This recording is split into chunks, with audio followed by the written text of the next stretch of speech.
네, 박대기 기자의 경제대기권 이번 주에도 함께합니다. 박대기 기자 제 옆에 오늘도 나와 있습니다. 어서 오십시오. 안녕하십니까? 예, 이번 주에는 요즘 많이 언급되는 것 같아요. 챗 GPT. 예, 이거 얘기한다고요? 네, 사용자가 벌써 1억 명을 넘어선 것으로 추정이 되고 있습니다. 예. 일각에서는 아이폰 이후에 가장 큰 혁명이라고까지 하는데 이 도대체 챗 GPT가 뭔지 취재를 했습니다. 예. 그래서 도대체 뭡니까 그것이? 네, 첫 번째 키워드가 시 쓰는 인공지능입니다. 네, 채팅을 통해서 사람과 대화하는 인공지능이 바로 챗 GPT인데요. 예. 기존 인공지능은 사람이 말을 좀 잘 이해를 못하고 좀 답답할 때가 많았는데 이건 정말 이해를 잘하고 그리고 생성해내는 말도 되게 유려한 말을 생성을 합니다. 예. 백문이 불여일견입니다. 직접 제가 쓰는 모습을 보시겠습니다. 예. 사람과 채팅을 하듯이 집값이 왜 비싸냐고 물어봤더니 인구 증가나 경제 성장 등 이유를 조목조목 설명을 해줍니다. 예, 잠깐 좀 볼까요? 예, 뭐라고 써 있습니까? 저게 그러니까 집값이 높은 이유가 뭐냐 이렇게 물었더니 다양한 요소가 있을 수 있습니다. 한국의 인구 증가는 주택 공급이 부족해져 집값이 상승하는 것에 영향을 미칠 수 있습니다. 아, 예. 또 경제 성장도 영향을 준다. 뭐 이런 식으로 예. 아주 상세한 내용을 세상에 없던 글인데 스스로 만들어서 써주는 그런 식입니다. 예. 또 제가 요즘 주말에 일하기 때문에 감성이 메말랐는데요. 그래서 오늘이 입춘이라서 입춘 대기를 소재로 시를 써달라고 했더니 그럴싸한 시도 써줍니다. 아, 저걸 챗 GPT가 쓴 시입니까, 저게? 예, 세상에 없던 시를 만들어준 것인데 뭐 입춘이 오면 길을 떠나야 한다면서 새로운 길을 떠나라. 예, 저것도 잠깐만 보죠. 뭐 따스한 햇살이 내 마음을 가로막으며 새로운 시작을 알리는 기운을 준다. 이때에만 길을 걸어야 할 것 같아. 예, 그럴싸하네요. 네, 그렇습니다. 예. 그럼 저거를 저렇게 GPT가 챗 GPT가 네. 예, 그렇게 작성을 했다는 거. 그럼 이거는 누구나 무료로 할 수 있는 겁니까? 일단 지금은 무료로 쓸 수 있고요. 워낙 많은 사람들이 쓰다 보니까 좀 느려져서 예. 미국에는 유료 가입도 받고 있는데 일단 무료로 쓸 수 있고 네이버 같은 검색 서비스에 영어로 챗 GPT라고 검색을 하면은 들어가서 써보실 수 있습니다. 예. 그럼 저걸 뭐 누가 만든 겁니까? 뭐 어떤 업체가 만들었을 텐데. 네, 오픈 AI라는 미국 업체가 만들었는데요. 투자한 곳은 마이크로소프트입니다. 아, 예. 이 마이크로소프트는 챗 GPT를 엑셀 같은 자사 제품에 넣을 생각이고요. 기존의 검색 시장을 대체할 수 있기 때문에 구글과 네이버에 비상이 걸렸습니다. 아. 조만간 비슷한 서비스를 공개할 계획이라고 밝혔습니다. 아, 구글이나 네이버도 비슷한 걸 선보인다. 네. 아, 그렇군요.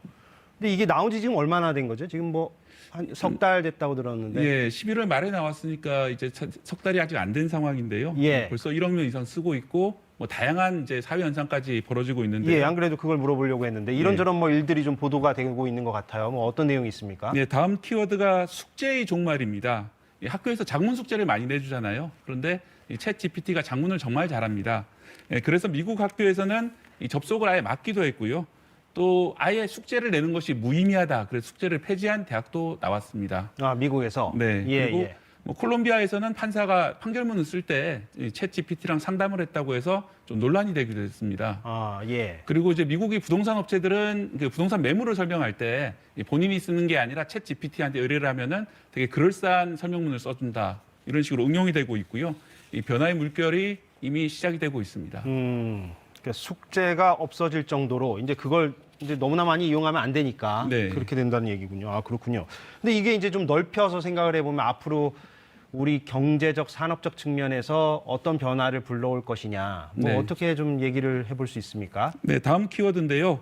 인공지능, 그게 돈이 됩니까?입니다. 예. 예를 들어서 콜센터를 당장 대체할 가능성도 있습니다. 지금도 챗봇이라고 해가지고 전화를 거는 대신에 채팅으로 상담해주는 그런 인공지능이 있긴 합니다. 있긴 하지만 있죠. 예. 상당히 좀 답답할 때가 많고 예. 대화가 잘 안 되는데 지금 나온 이제 챗 GPT 같은 경우는 훨씬 더 사람처럼 대화를 해주기 때문에 더 많이 콜센터를 대체할 수 있는 겁니다. 예.